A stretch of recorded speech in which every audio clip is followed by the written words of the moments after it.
Eighth day of devotion to St. Michael and the angels. In their number, the angels are thought by far to exceed in multitude all the men who have ever been or who are yet to be. St. Thomas arrives at the conclusion that they exist in exceeding great number, far beyond all material multitude. Scriptures also frequently refer to vast numbers in speaking of them. Thus, in the vision of the prophet Daniel, we are told, thousands of thousands ministered to him, and 10,000 times 100,000 stood before him. Spirit world. These expressions merely signify that their number is beyond computation.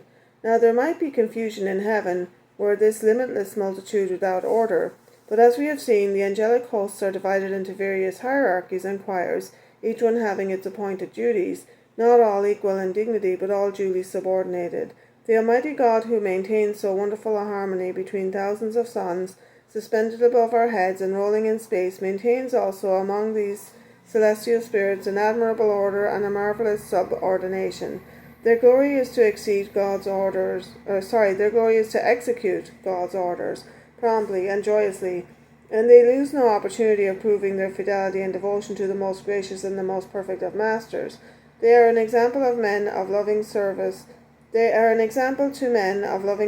and obedience. The Catechism of the Council of Trent, commenting on this clause of the Our Father, "Thy will be done on earth as it is in heaven," speaks as follows: "We also pray for the form and manner of this obedience, namely, that it be directed according to that rule which the blessed angels observe in heaven, and the choirs of other celestial spirits follow, that as they spontaneously and with supreme delight obey the divine majesty, so we may yield a most cheerful obedience to the will of God, in the manner most acceptable to him. Would indeed there were more resemblance between the inhabitants of heaven and those of earth, this poor world of ours would be much the happier for it. The thought of these bright intelligences, so far superior to men, becoming our servants, so to speak, in answer to God's will, should stimulate us to a more ready and loving obedience to the designs of Providence in our regard. It should be, as Father Faber writes, an endless delight to us that they serve God so well, while we are serving him so poorly, and that they themselves so abound in love, that they joy in the love of men. The dear angels hang and brood and float over the sea of human joys and sorrows, never too high above us to be beyond our reach, and more often mingling, like Raphael, their unsullied light with our darkness, as if they were but the best, the kindest, and the noblest of ourselves. Truly wonderful is the goodness of the angels, in not refusing to bestow their care even upon those who commit only venial offences against their Creator, considering the knowledge they possess of the infinite greatness of the divine majesty, which is insulted thereby. How amazing, then, to see that they do not abandon those wretched persons who live in mortal sin, who trample underfoot the precious blood of the God-man and are guilty of his death. With incredible kindness they continue to watch over these unfortunate souls, and spare no effort in bringing them to penance and reconciliation with God. Let us then return their angelic services by our affectionate gratitude and confidence. Someone may ask, do these great angels really prize our poor love and friendship? Most certainly. St. Gertrude tells us that one day she was inspired to offer her Holy Communion in honor of the 9 choirs of angels.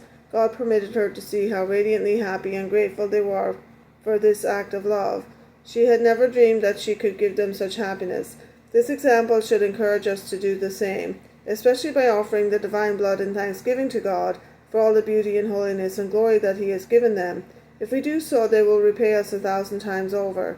The following lines, attributed to Thomas A. Kempis, speak beautifully of the angels' loving submission and happiness in heaven. Angel choirs on high are singing, to the Lord their praises bringing, yielding him in royal beauty, heart and voice in love and duty. None that grieveth or complaineth, in that heavenly land remaineth, every voice in concord joining, holy praise to God combining. Cherubim their reverence showing, bowing low their pinions folding, God's majestic throne on beholding. O what fair and heavenly region, O what bright and glorious legion. I'm not sure if there's more on the next page, let me check. This is page 33. No, that's the 9th day. But here's a beautiful depiction of the holy angels watching over an infant. It's really nice. So this is the book, St. Michael and the Angels, and this was day 8. Thank you for praying with me.